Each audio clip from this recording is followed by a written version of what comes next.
2-3 दिनों से बहुत तेज बारिशें हो रही थी और तेज बरसात के कारण पक्षियों के घोंसले भी टूटना शुरू हो गए थे। एक रात रानू चिड़िया के घर की छत से बारिश का पानी टपकने लगता है। रानू अपने बच्चों के साथ गहरी नींद सोई हुई थी। बारिश का पानी रानू चिड़िया के चेहरे पर पड़ता है तो उसकी आँख खुल जाती है। हमारी छत टपकना शुरू हो गई। ये छत अभी कल ही तो मैंने पक्की की, लेकिन क्या कर सकते हैं, जितनी बारिशें हो रही हैं इससे तो मेरा सारा घर टूटने का भी खतरा है। बच्चों के चेहरों पर जब बारिश का पानी गिरता है तो वो भी उठ जाते हैं।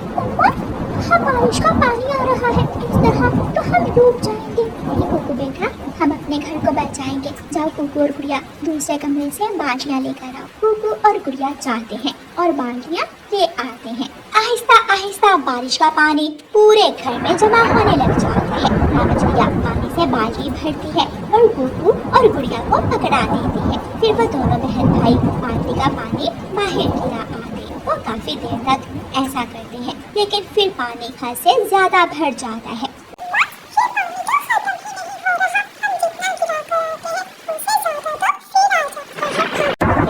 हमें घर से निकलना होगा, अब ये घर जल्द ही टूट जाएगा। हम कबूतर के घर जाते हैं, वो हमारी मदद जरूर करेगा। वो सब कबूतर के घर की तरफ उड़ते हैं, लेकिन जब वो कबूतर के घर पहुंचते हैं तो देखते हैं कि कबूतर और उसकी पत्नी एक पेड़ की डाल पर बैठे रो रहे हैं। उनका घर जमीन पर टूटा हुआ पड़ा था। कबूतर भाई, क्या हुआ? आपका घर कैसे टूटा? रानू बहन, इतनी तेज हवा चली कि जिस पेड़ पर हमारा घर था वो हिलने लग गया और हमारा घर नीचे गिर गया। और हमारे घर में बारिश का पानी जमा हो गया है। अब इतनी तेज बारिश में हम कहाँ जाएं? चलें, हम कालू कव्वे के घर जाते हैं। उनका घर पक्का है, वो हमें एक रात तो अपने घर में बिता ही लेने देंगे। फिर वो सब कालू कव्वे के घर जाते हैं। वो दरवाजे पर दस्तक देते हैं। कौन है? कौन है दरवाजे पर? गोरी बहन, मैं हूँ, कुकू और गुड़िया के साथ, और कबूतर की पत्नी। हमारे घर टूट गए हैं, हमें बस एक रात अपने घर में बिताने दें। जैसे ही बारिश रुकेगी हम अपना घर बनाना शुरू कर देंगे। तुम सबको अपने घर ले आऊं, ताकि ज्यादा वजन की वजह से हमारा घर भी टूट जाए। चले जाओ यहाँ से। गोरी, एक रात की ही तो बात है, आने दे देते हैं इन सबको। कोई जरूरत नहीं है, मैंने ठेका उठा रखा है सबकी मदद करने का। गोरी बहन, मेरे बच्चों को बहुत ठंड लग रही है, प्लीज हमें एक रात के लिए रहने दे। जल्दी निकलो यहाँ से, हमें नींद आ रही है। सब निराश होकर वहाँ से उड़ते हैं और फिर वो सब फाख्ता के घर जाते हैं। फाख्ता का घर इतना पक्का नहीं था, लेकिन फिर भी वो सबको जल्दी से अपने घर के अंदर आने देती है। फाख्ता सब पक्षियों को खाना खिलाती है। आपका धन्यवाद फाख्ता बहन। मेरा कुकू तो जरा भी ठंड बर्दाश्त नहीं कर सकता। अगर आप हमें अंदर ना आने देती तो शायद मैं अपने बच्चों को खो देती। बहन, बुरे समय में अपने ही तो काम आते हैं। अगर हम पक्षी एक दूसरे की मदद नहीं करेंगे तो कौन करेगा? हम पहले कालू के घर गए थे, लेकिन उसकी पत्नी गोरी बहुत घमंडी है। कहती है तुम सबकी वजह से मेरा घर भी टूट जाएगा। कबूतर भाई, गोरी से हम कहाँ अच्छाई की उम्मीद रख सकते हैं। मैं सोच रही थी कि जैसे ही बारिश रुकती है हम इस जंगल से निकलते हैं। इस जंगल में पहले भी बहुत ज़्यादा बारिशें होती हैं। क्या पता हम सब फिर अपने घर बनाए और फिर टूट जाए। हमें कोई और ठिकाना ढूंढना होगा।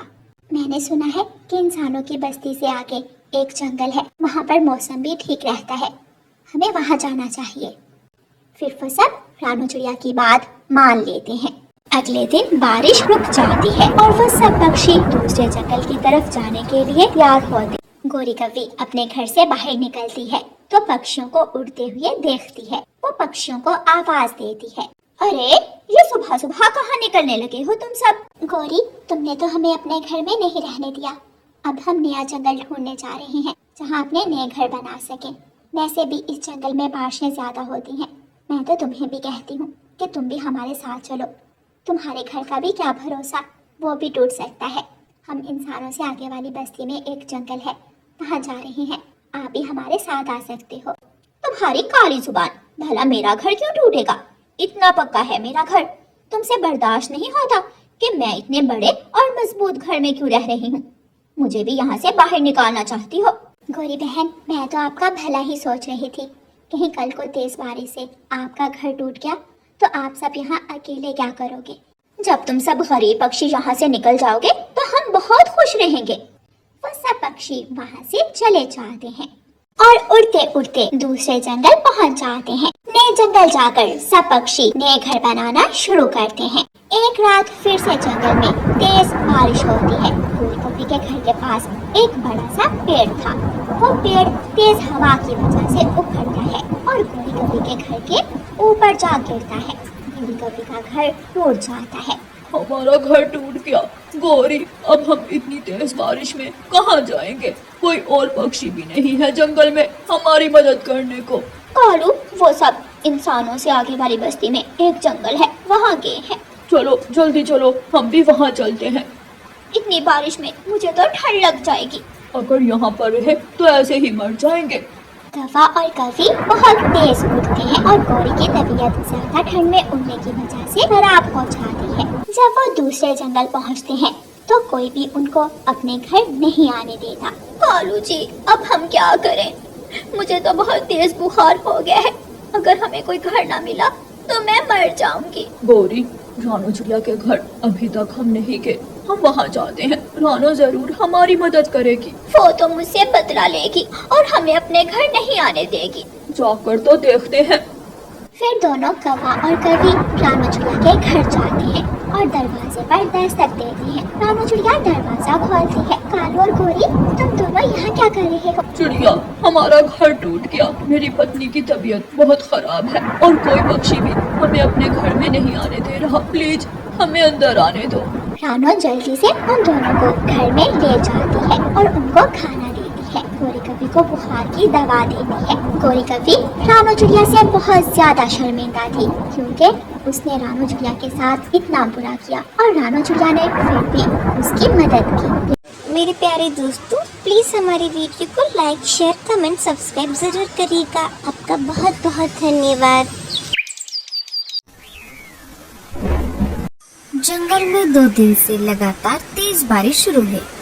सारे पंछी अपने अपने घोंसले में बैठकर बारिश का मजा ले रहे हैं। जिन पंछियों के घोंसले पक्के हैं, उनके लिए बारिश बहुत अच्छी है, लेकिन जिनके घोंसले कमजोर और बिना छत वाले हैं, उनके लिए ये बारिश जरा भी अच्छी नहीं है।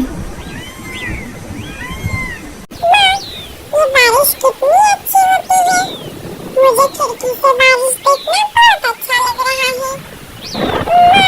मुझे बहुत ठंड लग रही है। बारिश अपने जोरों पर थी। देखते ही देखते बारिश का पानी जंगल में जमा होने लगा। जैसे जैसे बारिश तेज होती गई, बारिश का पानी पंछियों के घोंसलों तक पहुंचने लगा। अरे बाप रे, अब तो बारिश का पानी मेरे घोंसले तक आ गया। मुझे जल्दी से बाहर निकलना होगा। जैसे ही रानो चिड़िया अपने घोंसले से बाहर आ गई, उसका घोंसला पानी में बह गया। पता नहीं ये बारिश कब रुकेगी। मैंने घर में जो अनाज जमा करके रखा था, वो भी अब खत्म हो रहा है। तभी वहाँ पर मुनमुन कबूतर आ जाती है। अरे मुनमुन, इतनी तेज बारिश में तुम यहाँ कैसे? अरे लाडू, क्या तुम्हें नहीं पता?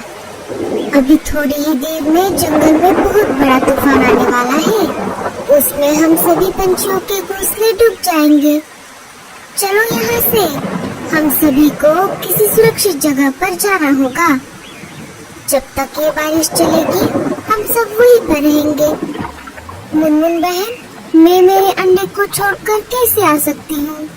लाडो, अगर तुम अभी यहाँ से बाहर नहीं आई तो तुम इस बड़े तूफान में फंस जाओगी। तुम एक काम करो, ये अंडा साथ लेकर चलो। थोड़ी ही देर में लाडू के भी घोंसले में पानी जमा होने लगता है। अरे बाप रे, अब तो हमें बाहर निकलना ही पड़ेगा। लाडो अपने अंडे को अपनी पंजों में पकड़कर घोंसले से बाहर आ जाती है। जैसे ही दोनों बाहर आ गई, घोंसला बाढ़ के पानी में बह गया। अरे बाप रे, अच्छा हुआ हम समय रहते ही बाहर आ गए। कालू कौवा भी अपने घोंसले से बाहर आ गया था। कालू कौवा लाडो और मुनमुन के पास आ ही रहा था। तभी लाडो के पंजों से अंडा फिसल जाता है और बाढ़ के पानी में गिर जाता है। जैसे ही कालू ने देखा कि अंडा पानी में गिर गया है, कालू उसे पकड़ने के लिए बाढ़ के पानी में कूद जाता है। कालू ने अंडे को पानी से बाहर निकालने की बहुत कोशिश की, लेकिन पानी का बहाव बहुत ज्यादा था। देखते ही देखते अंडा बहुत दूर चला जाता है। कालू कौवा लाडो के पास आ जाता है। मुझे माफ कर दो लाडो, मैं तुम्हारे अंडे को नहीं बचा पाया। जब तक बारिश चलती रही, सारे पंछी जंगल के बाहर वाले एक गुफा में रहने लगे। कुछ दिनों बाद बारिश कम हो गई। जंगल में बाढ़ का पानी भी धीरे धीरे उतरने लगा। एक एक करके पंछी जंगल में वापस आने लगे और अपना अपना घोंसला फिर से बनाकर रहने लगे। अरे मेरे बेटे, क्या हुआ? मम्मा, दूसरे जंगल से हमारे जंगल में एक नया पंछी का बच्चा हमारे साथ खेलने के लिए आता है। हम दोनों दोस्त बन गए थे, लेकिन आज उसने मेरे साथ झगड़ा किया और मुझे मारा भी। अरे अरे, कौन है वो बदमाश बच्चा जिसने मेरे लाडले बेटे को मारा? चल मेरे साथ, मैं अभी उसे बताती हूँ। नहीं मम्मा, वो मेरे साथ झगड़ा करके अपने जंगल लौट गया। जग्गू मेरे बेटे, तुम चिंता मत करो, अब इस बार वो बदमाश बच्चा जंगल में वापस आएगा। मैं उसका अच्छे से समाचार लूंगी। दूसरे दिन वो बच्चा फिर से जंगल में वापस आ जाता है। आज वो जग्गू के बजाय टुन्ना के साथ खेल रहा था। तभी वहाँ पर गोरी और जग्गू आ जाते हैं। मम्मा, यही है वो जिसने मेरे साथ कल झगड़ा किया था। क्यों रे बदमाश, एक तो तू दूसरे जंगल से आता है और हमारे बच्चों के साथ झगड़ा करता है। क्यों मारा मेरे बेटे को? नहीं आंटी, मैंने आपके बेटे को नहीं मारा, उल्टा उसी ने मेरे साथ कल झगड़ा किया और मुझे मारा। ये देखिए, मेरे सिर पर चोट भी आ गई है। मम्मा, ये झूठ बोल रहा है। तुम्हारे माँ बाप कहाँ है? मुझे उनके पास लेकर चलो, मैं उनसे तुम्हारी शिकायत करती हूँ। मेरे माँ बाप नहीं है, मुझे बचपन से मेरी दादी ने संभाला है। अब तुम इस जंगल में खेलने के लिए नहीं आओगे। चलो जाओ यहाँ से, भागो यहाँ से। तभी वहाँ पर लाडो चिड़िया आ जाती है। अरे अरे गोरी, तुम क्यों इस बेचारे को डांट रहे हो? बेचारा और ये? अरे लाडो बहन, तुम्हें नहीं पता, ये दूसरे जंगल से आकर हमारे जंगल के बच्चों के साथ झगड़ा कर रहा है, हमारे बच्चों को मार रहा है। क्या तुम ऐसा कर रहे हो? नहीं नहीं आंटी, मैं ऐसा नहीं करता। उल्टा इस जंगल के लड़के मेरे साथ बुरा बर्ताव करते हैं। मैं जिस जंगल में रहता हूँ वहाँ पर मेरा कोई दोस्त नहीं है, इसलिए मैं यहाँ पर आता हूँ। जग्गू, चलो यहाँ से, अब तुम इस बदमाश बच्चे के साथ नहीं खेलोगे। गोरी और जग्गू वहाँ से चले जाते हैं। तभी वहाँ पर कालू कौवा आ जाता है। अरे लाडो, तुम यहाँ पर क्या कर रही हो? क्या तुम्हें अपना नया घोंसला नहीं बनाना? मैं लकड़ियाँ लाने के लिए बाहर आई हूँ कालू भैया। तभी कालू की नजर उस बच्चे पर पड़ जाती है। कालू एक बार के लिए उस बच्चे को देखता है और एक बार के लिए लाडो की तरफ देखता है। अरे कालू भैया, क्या हो गया? कहाँ खो गए? लाडो, तुमने ये बच्चा देखा? ये बिल्कुल तुम्हारी तरह दिखता है। हाँ कालू भैया, अगर उस तूफान में मेरा अंडा ना भेता तो मेरा भी बच्चा आज इसके जैसा होता। दोनों बात कर ही रहे थे, तभी पेड़ की एक डाली टूटकर उस बच्चे के ऊपर गिरने ही वाली होती है। तभी लाडो उस बच्चे को वहाँ से हटाकर खुद उस डाली के नीचे आ जाती है। लाडो डाली के नीचे फंस जाती है। अरे बाप रे, ये क्या हो गया? लाडो रुको, मैं अभी मदद लेकर आता हूँ। कालू वहाँ से मदद लाने के लिए चला जाता है। तभी वहाँ पर उस बच्चे की दादी आ जाती है। अरे टीलू, तुम कहाँ थे इतनी देर से? मैंने तुम्हें कहाँ कहाँ नहीं ढूंढा। चलो अब घर चलो। दादी वो सब छोड़ो, पहले इन आंटी को इस डाली से बाहर निकालो, वो इसके नीचे फंस गई है। दादी लाडो के ऊपर से वो डाली हटा देती है। अरे चिड़िया, तुम इस डाली के नीचे कैसे फंस गई? दादी ये डाली मुझ पे गिरने वाली थी, लेकिन मुझे बचाने के चक्कर में ये डाली इन्होंने अपने ऊपर ली। तुम्हारा बहुत बहुत शुक्रिया चिड़िया, तुम्हारी वजह से आज मेरी टीलू की जान बच गई। कोई बात नहीं, ये तो मेरा फर्ज था। दादी एक बात बताइए, आपको ये चिड़िया का बच्चा कहाँ पर मिला? अभी कुछ महीने पहले जब तेज बारिश हुई थी, उसके साथ साथ तूफान भी आया था। इस जंगल में जो नदी बहती है, वो नदी मैं जहाँ पर रहती हूँ वहाँ से भी गुजरती है। मैं उसी नदी के पास एक कुटिया में रहती हूँ। एक दिन मैं पानी लाने के लिए नदी की तरफ गई थी, तब एक अंडा मुझे उस नदी में बहता हुआ दिखाई दिया। मैं वो अंडा मेरे साथ घर लेकर आई। ये बच्चा उसी अंडे से बाहर निकला था, तब से मैं उसे पाल रही हूँ। लाडो, क्या तुम भी वही सोच रही हो जो मैं सोच रहा हूँ? हाँ हाँ कालू भैया। कालू सारी बातें दादी को बता देता है। ये तो बहुत अच्छा हुआ, मुझे बहुत चिंता थी। मैं इस बच्चे को पूरी जिंदगी अकेले कैसे पालूंगी, क्योंकि ये एक चिड़िया का बच्चा है और मैं तो एक इंसान हूँ। दादी आपका बहुत बहुत शुक्रिया, आपकी वजह से मुझे मेरा खोया हुआ बेटा वापस मिल गया। टीलू भी अपने माँ से मिलकर बहुत खुश हुआ था। देखा तुमने लाडो, ऊपर वाले के घर देर है लेकिन अंधेर नहीं। लेकिन लाडो, अब तुम अपना घोंसला कैसे बनाओगी? तुम तो घायल हो गई हो।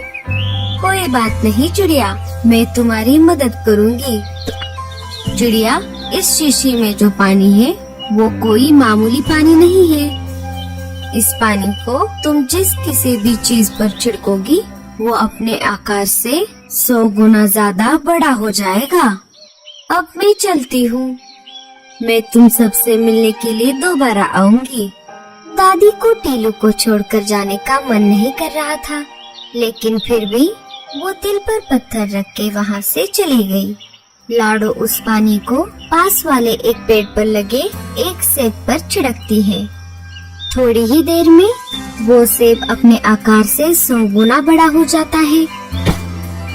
गूंगा मौसी उस सेब को पूरा अंदर से खा जाती है और लाडो के लिए एक अच्छा सा घर बना देती है।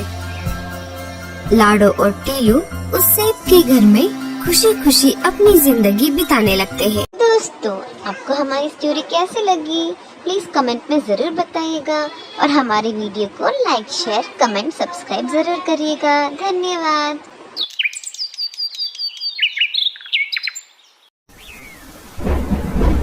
जंगल में अभी बारिश हो रही है। चिड़िया के तीनों बच्चे बहुत डरे हुए हैं। उनकी माँ खाने की तलाश में घर से बाहर गई है। बच्चों ने पहली बार बारिश देखी है। उन्हें पता नहीं कि बारिश के समय पर क्या करना चाहिए। भैया अंदर आ जाओ, बाहर खतरा हो सकता है। माँ ने कहा है कि मेरे आने तक घोंसले से बाहर नहीं जाना।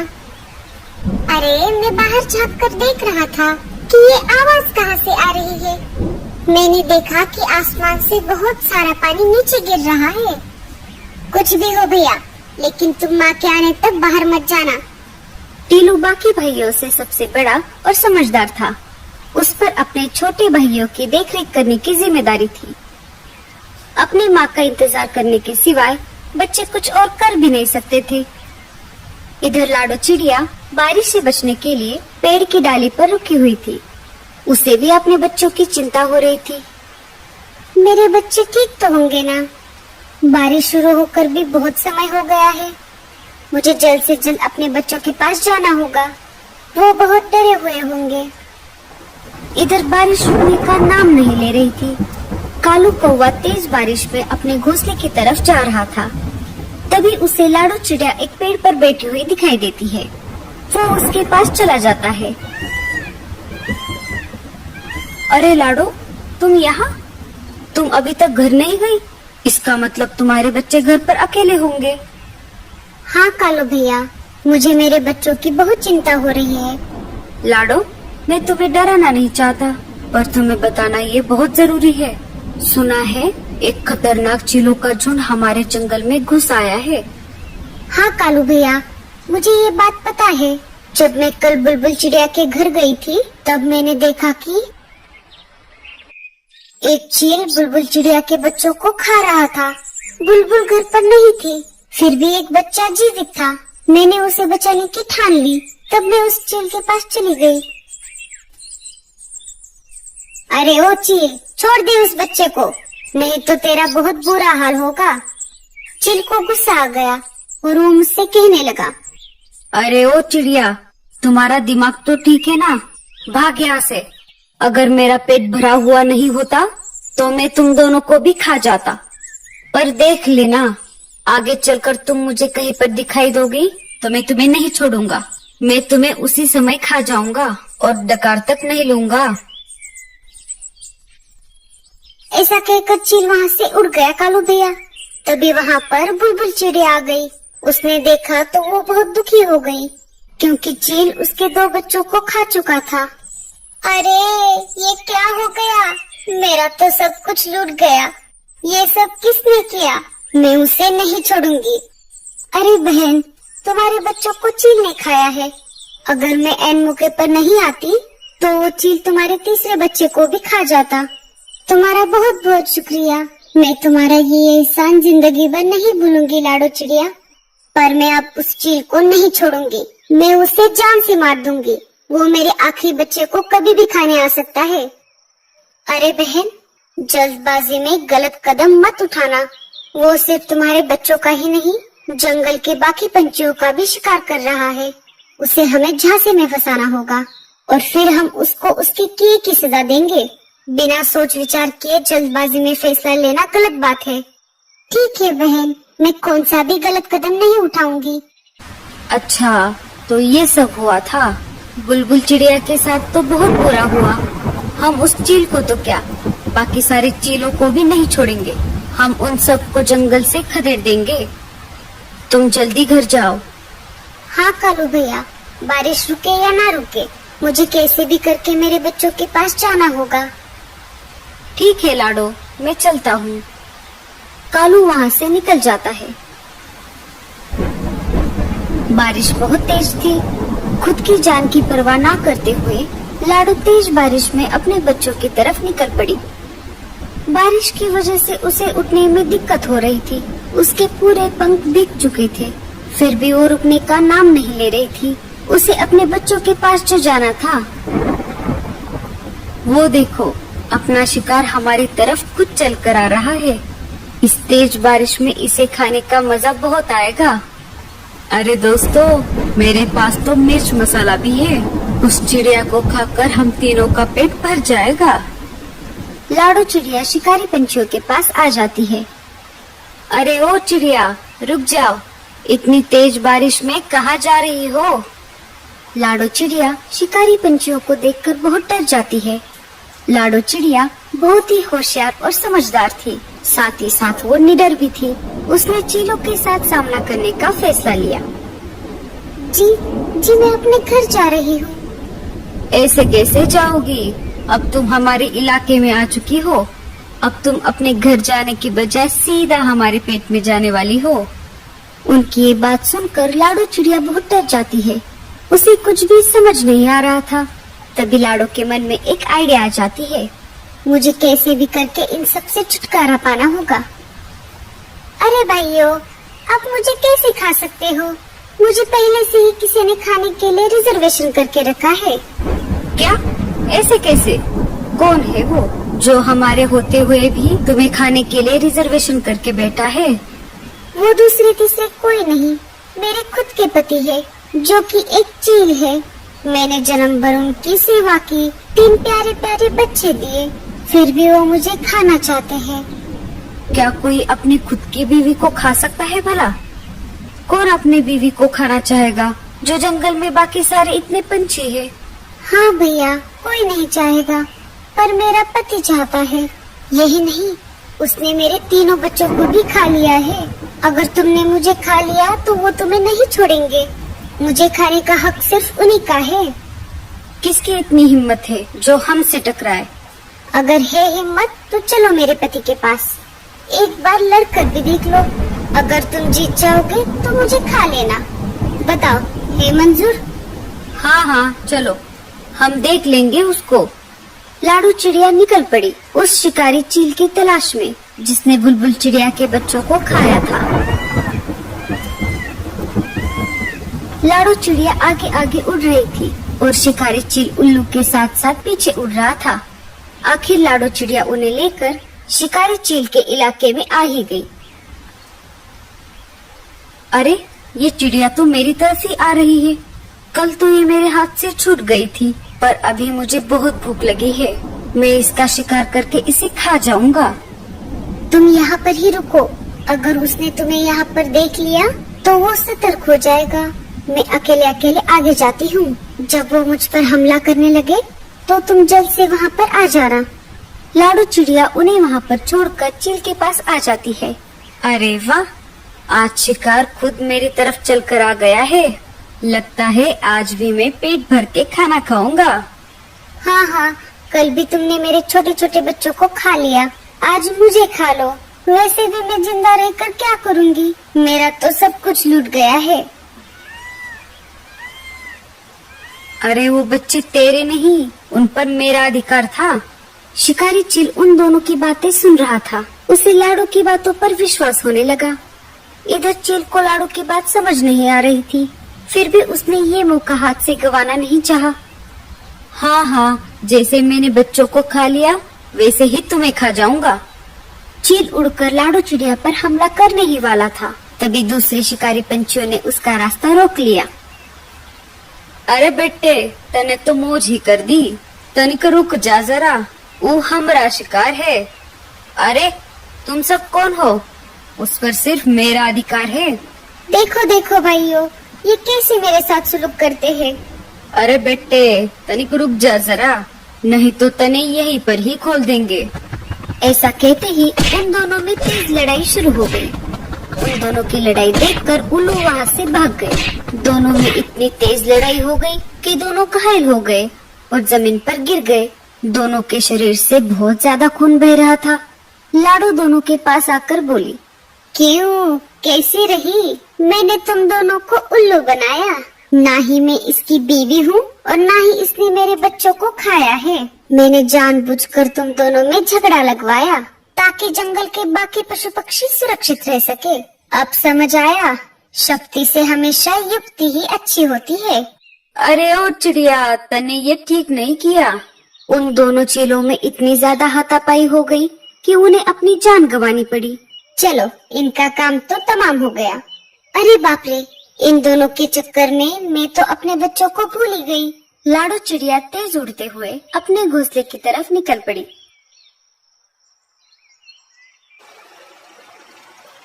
उसने देखा तो उसके घोंसले में पानी घुस गया था और उसके बच्चे भी कहीं पर दिखाई नहीं दे रहे थे। अरे नहीं, ये क्या हो गया? अरे बाप रे, मेरे बच्चे कहाँ पर गए? तभी वहाँ पर कालू कौवा आ जाता है। अरे लाडो, तुम रो मत, तुम्हारे बच्चे सही सलामत है। जब मैं मेरे घोंसले की तरफ जा रहा था तो मैंने देखा तो तुम्हारे घोंसले में पानी भर रहा था और बच्चे भी पानी में डूब रहे थे। मैं बच्चों को वहाँ से निकाल कर अपने घोंसले में लेकर आया। चलो, बच्चे कब से तुम्हारा इंतजार कर रहे हैं। लाडो कालू कौवे के घर पर आ जाती है। अपनी माँ को देखकर बच्चों ने उसे अपने गले से लगा लिया। माँ, तुम कहाँ थी इतनी देर? हमने तुम्हारा कितना इंतजार किया। अगर कालू मामा नहीं होते तो क्या होता? कालू भैया, तुम्हारा बहुत बहुत शुक्रिया।